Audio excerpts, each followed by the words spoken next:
Good morning, this is Mrs. Brode, and today we're going to talk about parallel lines and transversals.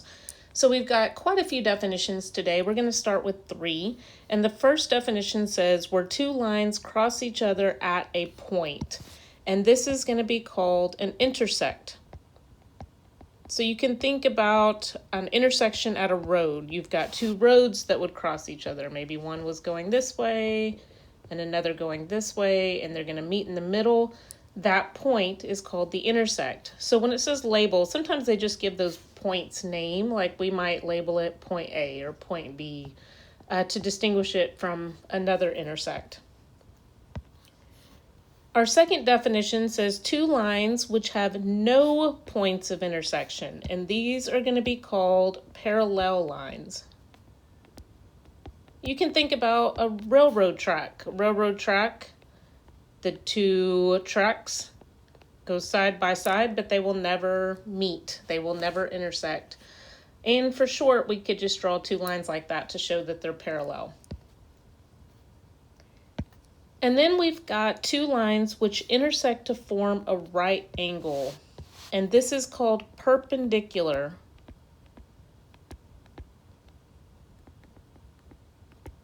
So a perpendicular, we might have a line like this and a line like that, and we know we've got a right angle. They intersect right there in the center. Those are called perpendicular lines. They have to form a right angle. And our little short label for that would be kind of an upside down T to show that those two are perpendicular. So we're going to take these last two definitions and we're going to look at the rectangular prism below, and we're going to identify each pair of line segments as perpendicular or parallel. So I'm going to highlight them as we go. Our first set is EF, so here's EF, and then ES. Well, what you can see is right there in the corner, those two made a right angle. And we know that if the two lines intersect and make a right angle, they are called perpendicular. And you could write out the entire word perpendicular, or it would be okay to show the symbol perpendicular like that. Our next set is DG and TS. If you continued those lines on forever, you would see that they are never going to meet. And so those would be called parallel lines because they have no intersections. So you could write out parallel, or you could just do the symbol like that. And our last set is QT and RQ. Now I know that may not look like a right angle, but if you think about viewing it from the top and looking down, you would have QT and RQ, because this is a rectangular prism. You would see that right angle and that these two are perpendicular. All right, so a few more definitions. This unit has lots of definitions for us. And these are probably going to be fairly new to you in the 8th grade. So our first definition is a line that intersects two or more lines. They're talking about this line right here. It intersects two or more lines, and this is called a transversal. And this is what most of the rest of the notes for today is based on, is this transversal. We'll get back to what that actually means in a little bit. So our second definition is congruent angles, remember that means same, formed by a transversal that are in the same relative position. So I'm going to tell you what that is first, and then we'll talk about that. Those are called corresponding angles. So I'll write that. So what that means is they are found on, so here's one line and here's our second line. They are cut by that transversal running through the center of them. But you've got this angle right here, angle 2, and it's in the top right of that first line. And then you've got angle 6, which is in the top right of that second line. So they're in the same relative position and they're congruent. So that means if this angle was 45, this angle would also be 45. So let's think about another set of congruent angles from this picture. What else could be considered congruent angles from this picture? Well, we've got 1 and 5. Those are both in the top left of their line.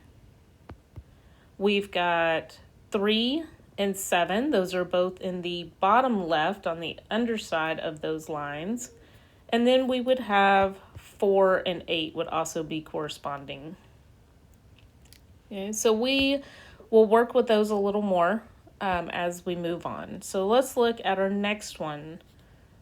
2 congruent interior angles which lie on different parallel lines and on opposite sides of the transversal. Okay, so that's a lot in that definition.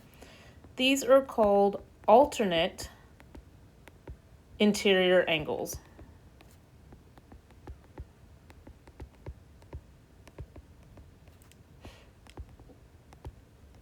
So we've got our two lines, line L and line M. Interior means they have to fall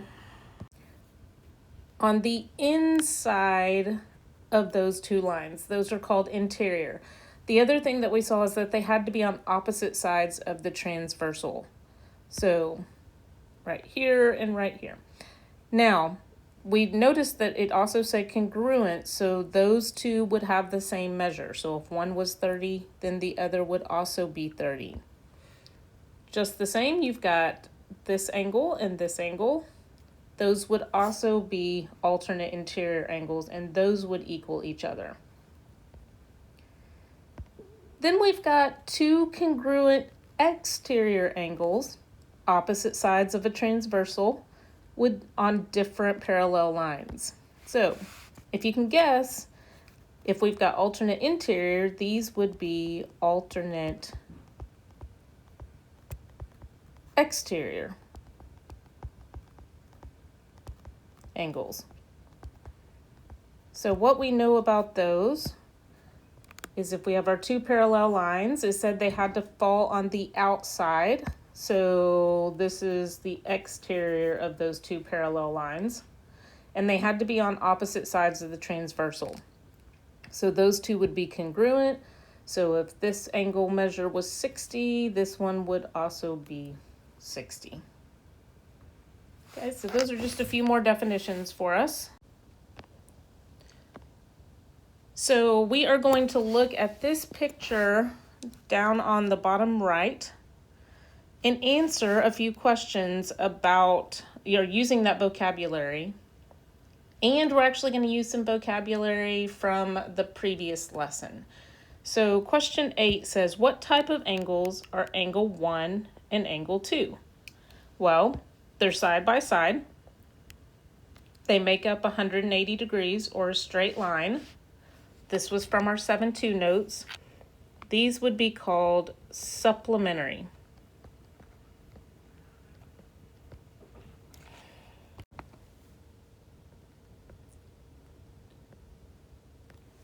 So again, those two would add up to 180 degrees. All right, so let's look at our next set. Trying to erase some of this.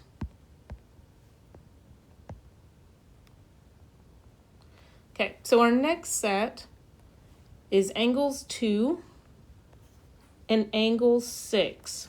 Okay, so this is one of our new vocabulary words.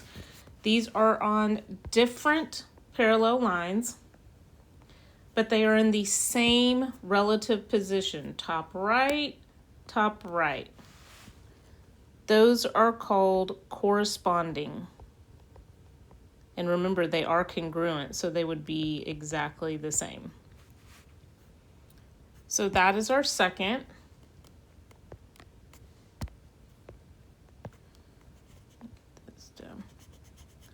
All right, so our next question says, what type of angles are 2 and 3? Oh. So angle 2 and angle 3. Those are opposite from each other. They would be congruent, the same measure, but those are called vertical angles.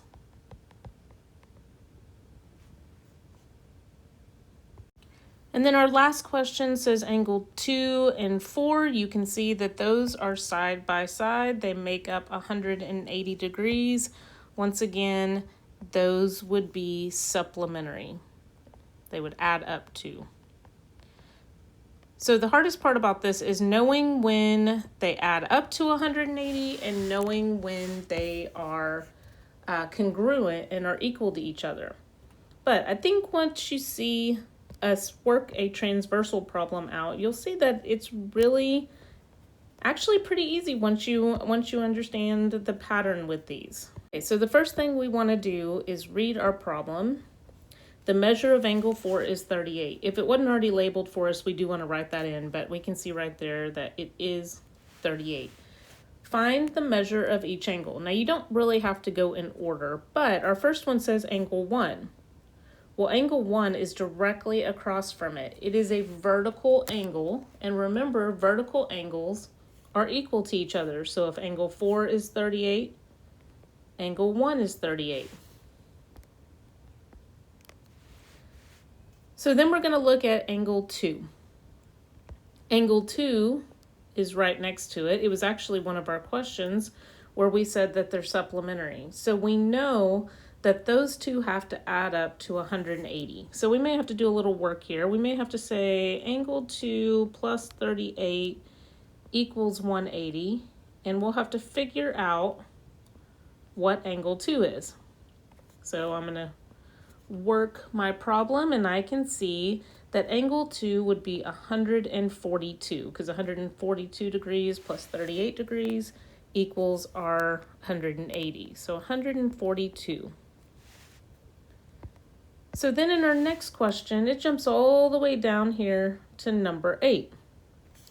Well, remember, we're comparing it to number 4. They are on different lines, but in the same relative position, the bottom right position, which means they're congruent.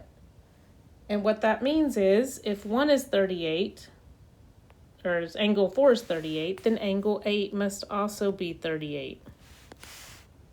Okay. So let's look at angle 5. Angle 5 and angle 4 are both interior. They're inside the parallel lines. They are on opposite sides of the transversal, so they are congruent. So if we know that angle 4 is 38, angle 5 would also be 38. And then we could look at angle 5 and angle 8 and say, well, yeah, that seems right, because those are vertical. They're directly across from each other, so those would be equal. So then angle 7. Well, angle 7 doesn't really have too much of a relationship with angle 4. They do both add up to 180, but if you didn't know that, you could also look at angle 5, which is right next to it, and know that these two should add up to 180. Or you could look up angles 7 and 8 and know those two should add up to 180. And we've already done the math. We figured out that 38 plus 142 gave us our 180. So angle 7 is 142. So our next question asks about angle 6. Well, we could look at a lot of different things. Angle 6 is directly across from angle 7. That means they're vertical. It is right next to angle 8 or angle 5, which means those are supplementary. But I would go with the vertical. Angle 6 and 7, those are congruent, which means angle 6 should be 142. And then our last one is angle 3. Angle 3 is supplementary to angle 4, which means they add up. It is also vertical to angle 2, which means those are congruent. So I'm going to get 142. And notice I wrote all over the picture, but you should see a pattern. To solve this transversal, we only used 2 numbers. We were given one, we had to figure out the other one by subtracting, but once we had that, we knew every other problem or every other angle on that transversal. And if you forgot, this line right here is the transversal. It's what cuts through at least 2 parallel lines.